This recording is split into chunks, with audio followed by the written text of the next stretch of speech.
Wilt Chamberlain is the most dominant scorer in NBA history and gave the NBA one of its most iconic pictures. Before Wilt Chamberlain recorded his 100-point game in 1962, the NBA had only seen 3 70-plus point games before, 2 by Chamberlain and 1 by Elgin Baylor. But the 100-point game is the highest single game point total by a player in NBA history, a record that still stands today. At that time, it was one of a kind to see a player eclipse 70 points in a single game. It was so unlikely that it took 15 years before the league witnessed another game where a player scored 70 points or more. And that's when the next game happened. In 1978, David Thompson recorded his 73-point game, giving fans eyes on what they hadn't seen since Chamberlain's historic night. During the next gap in scoring history, Michael Jordan entered the NBA. Arguably one of the greatest players of all time. Surely if a 70-point game were to happen again, it would be Jordan to do it. Except the closest Jordan came was his 69 points in 1990, which was still 12 years after David Thompson's game. So when one of the league's greatest scorers we've ever seen isn't able to score 70, it was clear that a game of that stature was truly rare to see. Jordan doesn't hit 70. And it was 16 years after David Thompson that the NBA saw its 4th ever 70-plus point game. During his 5th NBA season in 1994, David Robinson put up 71 points. At this point, the association knows that a 70-point game isn't going to happen often,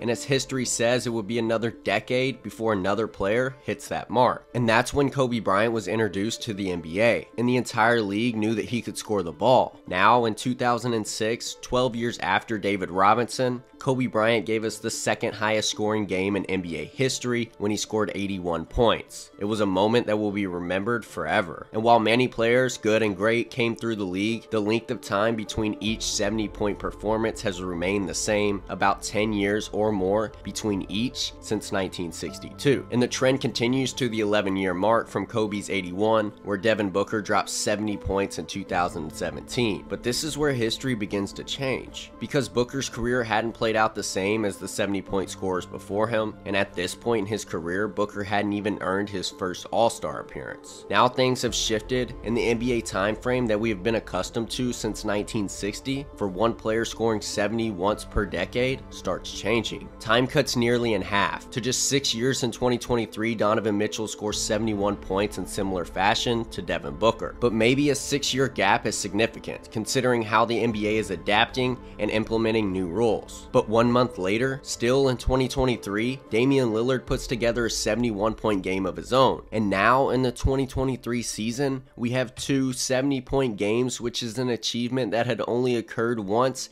every decade before. A one-off scenario of 2 70-point games in the same season was bound to happen in the league's 100-plus years of existence. But this time, history changes even more. 1 year later in 2024, Joel Embiid gives fans something that is now beginning to feel like a seasonal experience. Another 70-point game. Fans are lucky to have been able to witness 3 70-point games in just 2 years. But without even a week to digest Embiid's accomplishment, Luka Doncic scores the 4th highest points in a single game in NBA history, with 73. And just in case we feel that 70 is just a picked number, on both 70-point nights in 2024, a different player also scored 62 points. For reference, in 2020, only 2 players had scored 60 or more points, Damian Lillard and James Harden. 2021 saw 3 players score above 60, and 2022, Kyrie Irving and Karl Anthony Towns were the only players with a 60-point game. Now fast forward to 2024,